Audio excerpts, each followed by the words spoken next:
नमस्कार, आप देख रहे हैं निश्चय टाइम। उत्तर प्रदेश की राजधानी में बिजली विभाग के पेंशनरों का एक महाधिवेशन हुआ, जिसमें पावर कॉर्पोरेशन के चेयरमैन और एमडी वगैरह भी शामिल हुए। इस मामले में वहां के पूर्व कर्मचारियों ने मांग उठाई कि हमारी लंबी फहरिस्त है पेंशनरों की और उनकी समस्याओं को हल नहीं किया जा रहा। इस पे पावर कॉर्पोरेशन के चेयरमैन गोयल ने कहा कि हमने 600 से ज्यादा मामले थे जिनको निपटा कर केवल 15 पे रह गए हैं, जो कि कुछ हाई कोर्ट वगैरह में बैलेंस में है, जिसकी वजह से हमने उनको निपटा नहीं सके। दूसरा, उन्होंने कहा कि जिस कैशलेस के इलाज की आप बात कर रहे हैं उसको हमने पोर्टल डेवलप किया है, और इस पोर्टल पे साथ साथ आप लोगों से ये भी कहना चाहूँगा कि आप लोग अगर किसी एक बीमारी के लिए जा रहे हैं और उसके बाद 4 बीमारियों का बिल दे देते हैं, तो जो कहीं से भी कबूल नहीं होता, जिसकी वजह से आप लोगों को परेशानी होती है।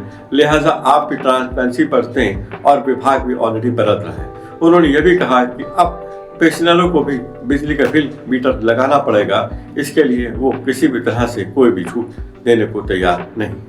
इसमें हमारे पास लगभग 600 पेंशन केसेस लंबित हुआ करते थे, बैकलॉग का 600 का। आज की डेट में केवल 15 का बैकलॉग है, और वो भी सारे ऐसे केसेस हैं जिनमें परिवार में आपस में झगड़ा है या वो कोर्ट में जो है परिवार आपस में लड़ रहा है। हमारे यहाँ से जो पेंशन के काम होने थे सारे हो गए हैं।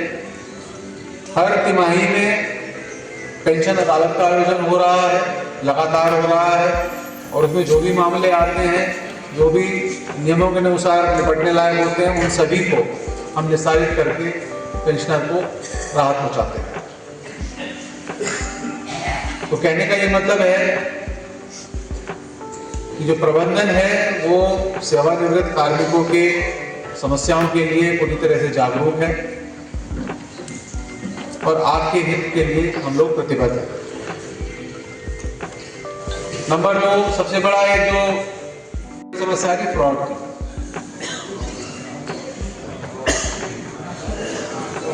आदमी एक बीमारी के लिए भर्ती होता है और 4 बीमारी का बिल हमारे पास आ जाता है। पता चला किडनी के लिए भर्ती हुआ और साथ में उसके अपेंडिक्स का भी बिल आ गया, और हर्निया का भी बिल आ गया, और पता नहीं और किस चीज का भी बिल आ गया।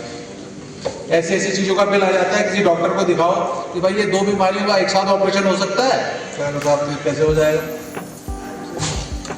तो इसीलिए पोर्टल को विकसित किया जा रहा है, और इस प्रकार की व्यवस्था की जा रही है कि कैशलेस में जो फ्रॉड हो रहा है इस पर रोक लगाई जा सके।